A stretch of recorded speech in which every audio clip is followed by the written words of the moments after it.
Good morning, it's great to stay up late, good morning. Well, hi, I'm just your regular pox-ridden corona emo, and I am so emo that I have every mental health problem, and I definitely have them, it's not a lie, I promise. So what's your regular pox-ridden scumbag like me gonna do, except watch only the best show, the greatest show. Ooh, it's a good one, and it's called 13 Reasons Why. Did you get the funny joke? I said it was a good show. Did you remember when I did that? I'm a little mischievous pixie. Alright, let's get to work. I'm just ridden with mental health problems, so what would be an appropriate show? I've heard 13 Reasons Why is quite good. Should we take a look? Should we have a little peek? Little peek? Let's do it. A few moments later.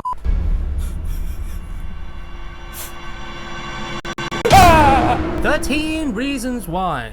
13 Reasons Why is a show that attempts to tackle as many social problems or mental health problems as it seems physically possible. Now, I don't know if someone had a bet going to see how many social issues they could cram into one show without us noticing. Well, hey guy, buddy, I noticed. I'm on to you. Don't even think I ain't, because I am. So, why, though? You can only talk about these incredibly serious issues if you understand them to any extent, which you don't. So, we're off to a great start. Is it backed up by brilliant performances? Because these people go through so much trauma that it becomes laughable. But do the actors do a good job of pulling off these emotional pieces?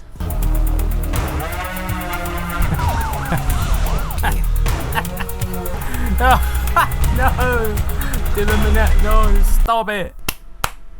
You guessed it, 100 points. No, they bloody don't. For God's sake, what were you thinking? Get out of my sight. Get out of my clothes. Get into your clothes.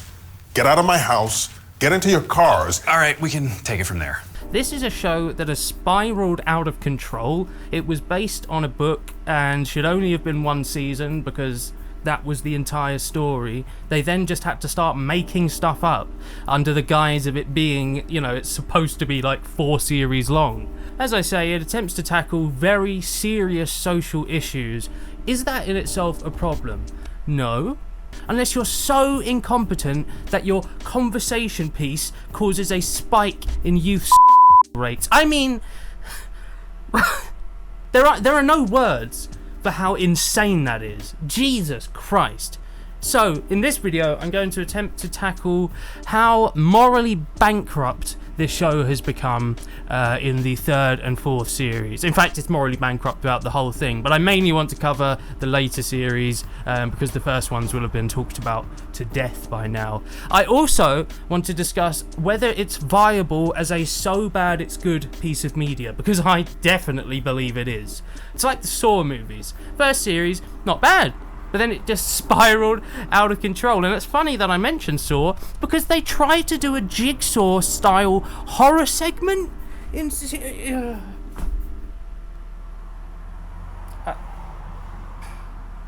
I'm here. I did everything you asked. What now? Not with me. I mean, you do want to meet, don't you? What I want is Monty's phone. In the showers. Come find me. And don't hang up. Ooh, in the showers. Oof, on Valentine's Day. Ooh.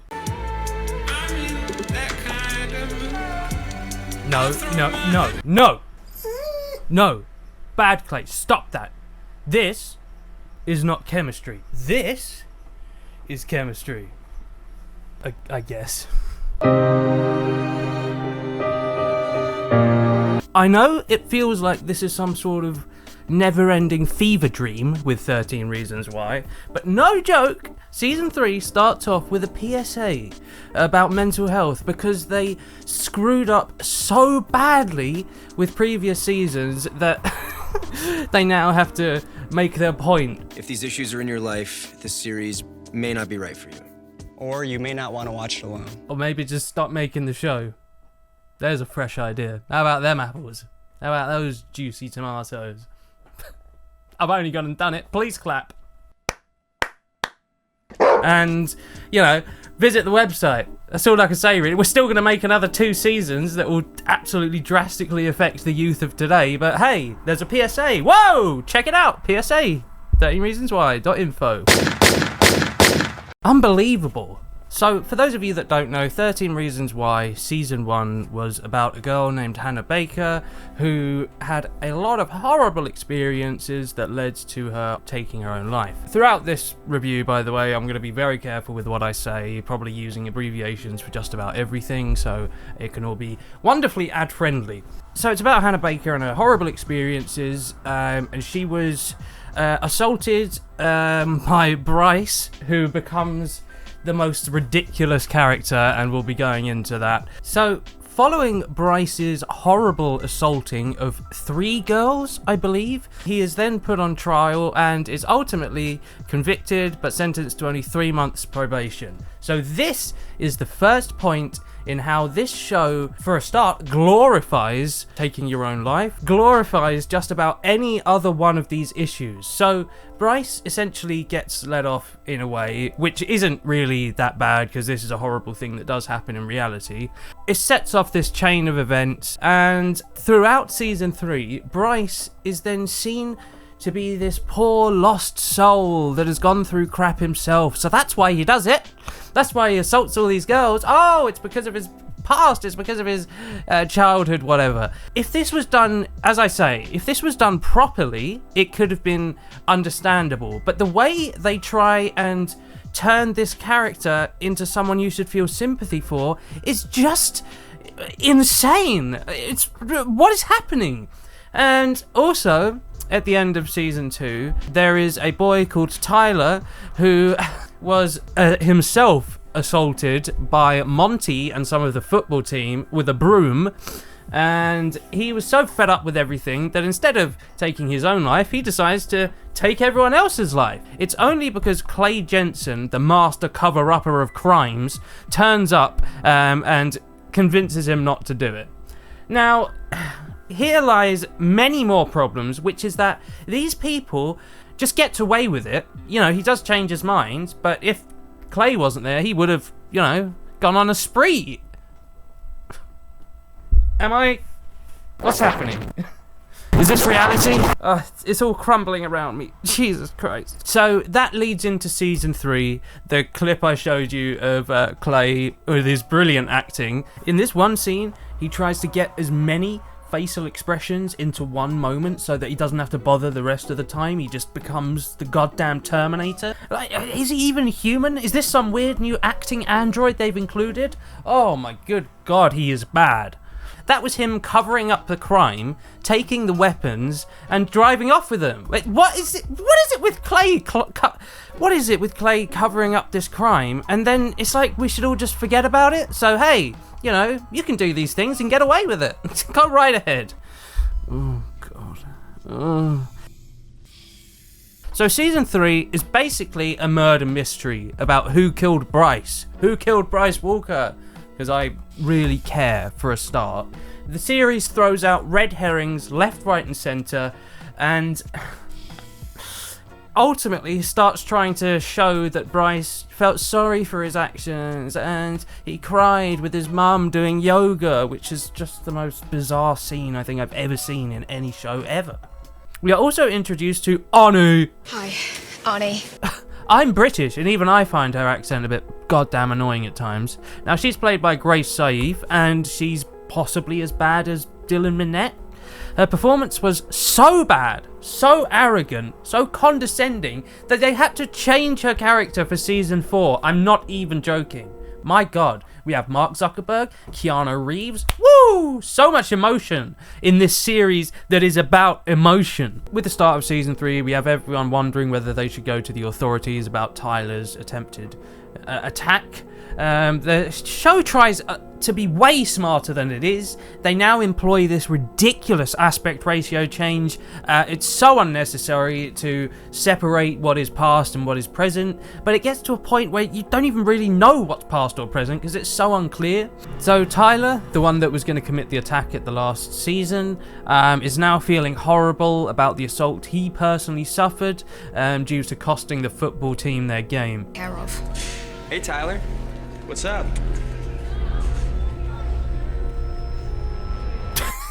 That face! I'm sorry, for God's sake. Do this. I gotta. Now, Bryce's introduction to Season 3 just tells you everything you need to know. He is introduced crying on his own. Hello? Hi. Wow, I'm so sad. I have to attack and assault people because I'm so sad. My life is rubbish. And this is where Ani turns up. Hi. May, who are you? Sorry, nice to meet you, Bryce. Bryce. My mother never mentioned me. I don't care! Oh, boo-hoo. Jeez. What? I don't care. What is this show trying to do? What are you proving here? Redeeming this character and making us feel sympathy. What is your game here? What are you playing? Is this some big prank? Are you pranking us? Are you pulling my leg? We then find out that Ani is the daughter of Bryce's granddad's nurse. My mum is your grandfather's nurse. Yes, because this character isn't just squished into the goddamn plot. No, dread to think. This is a fine example of an aspect ratio change. News? What? No. Yes. Sorry. What? So good. Not distracting. No way. Very smart. Wow, what a smart show. And we're then introduced to Ani getting to know the Bryce that no one else knows. And here's the thing. I know the Bryce that no one else knows. This is the start of his literal redemption arc. They're trying to redeem this horrible character. This is like trying to redeem Jason or Mike Myers. It's ridiculous, and I just don't understand what the writers were going for here. I really don't get it. This is, again, what I'm saying. You have to be a good writer to approach this subject. This subject that is so, controversial that they even have a notice on Netflix. I've never even seen one like this before. Jesus. Following this, we are shown a scene where Zach is taking his girlfriend to the clinic. This is where 13 Reasons Why is far more interested in piling as many different controversial subjects into the show than it is at actually writing a good story. Whilst walking to the clinic, we are shown these pro-life nut jobs trying to persuade her not to go through with it. But it's not too late. This is the moment where you decide the fate of two souls. Choose wisely or you'll regret this day until you die. It's like, why? What was the point adding this? It's just, you're making it look like kids' lives are just endless trauma and pain, and that's not a good message. And it doesn't help anything. You're not showing what these kids can actually do to help themselves. You're just showing how much of a nightmare it is, and it never ends. Now, I obviously despise people that would do this, but that's not the point. It's just so forced into the show. Please pray with us. Take Jesus into your heart. He doesn't love you. We're also introduced to this clunky framing device where you keep cutting back to Ani having an interview with the police. It turns out this is about what happened to Bryce. Essentially, Ani and the other lads are framing Monty for Bryce's death. And the fact is, Monty gets billed off screen in prison because of what he did to Tyler. You know, he's not seen as like, he's seen as a pervert or whatever in prison, so he ends up getting billed. It's like, oh god, they're not thinking about anything. It's just done off screen. They just say, hey, yeah, so he died in prison. What they're trying to say is, you can frame someone for murder as long as they're already dead. That is, I'm not even paraphrasing or be skirting around it. That is exactly the message here. You can do whatever you want and get away with it as long as you're mates with Clay Jensen. Now we are shown Bryce being vilified from his friends group. Get out of here. Being tripped up down a staircase. Now, fair play to the actor for doing this, because that looks genuinely painful. So, goddamn fair play to you, mate. But, seriously? We're trying to redeem this character? Why did I deserve this? I only had a creepy dungeon where I took pictures of young girls. I only attacked and assaulted 3 women. I'm a good guy, really. There's another side to me that people don't see. Oh, boo! I've had such a hard life. Just shut up. Now, we're also shown Justin doing H. I'm not going to get into that here. I could do a whole video on that alone, how inaccurate and lazy their portrayal of addiction is. It's another thing that's just shoved in there. Sorry, Justin just ends up doing H. What, just out of nowhere? There's no...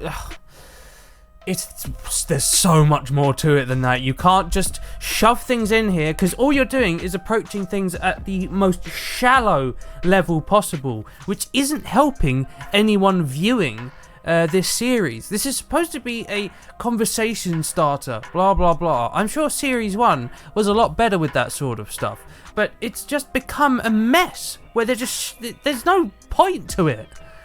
It ends up being revealed that this random kid, Alex, ends up being the one that kills Bryce. It's only a surprise or a twist because no one in their right mind would expect him to do that. Like, he's trying to help him walk away and then just throws him into the water. What? This isn't what happens in real life. And then they just get away with it because they frame Monty. Oh, you can kill who you want as long as you have, you know, just frame someone, dude. Simple. Simple as. Simple. The hurt burst out of him.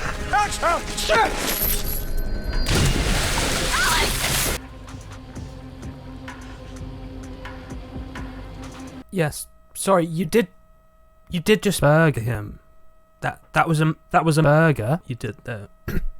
you took a man's life by drowning him in the cold sea. This isn't just some kooky thing friends get up to. Ooh, wacky. He's dead. You pushed him in the bloody water. He's dead. The faces are so... Uh-oh. Never mind. Alright, bye. Time to go home. Good night. 13 Reasons Why, Season 3. There you have it, guys. It's an utter mess. A big pile of stinking, rotten garbage. Now... that's Season 3. I know I said at the start I'd be talking about Season 3 and Season 4, and that's because I will be. I'm going to be doing a separate video on Season 4 because it gets so much worse. So much worse, which you wouldn't have thought. Now, I believe 13 Reasons Why Season 2, 3 and 4 are brilliant as a so bad it's good piece of comedy. It absolutely is a brilliant so bad it's good piece of media. It is so bad, cliched, and just an utter mess. So I really do recommend it to anyone. They try so hard to portray what life is like for a kid when it isn't like this. You're also showing that there is no way out. It's just endless nightmares left, right and centre, and there's nothing you can do about it. Oh, other than, hey, look at this website, check out the PSA. Did I mention the PSA? Hey guys, there's a PSA. But you didn't put that in there because you actually wanted to. You put that in there because of a backlash you got about how you corrupt the world. So... I can't. Thank you so much for watching. I put a lot of time and effort into this video, as you can tell by how many times I changed my bloody clothes and my hair. It's like I've been making this video for years. I haven't, but I have been making it for like a week now. So thank you so much for checking it out. If you've enjoyed, please do leave a like and subscribe if you want to help support me and my channel. I haven't been plugging my Patreon for a while because I've been really bad with it, but I will be starting to get back to square one with that. I've got Resident Evil Village playthrough coming, so thank you guys. I really do appreciate it, and I'll see you for Season 4.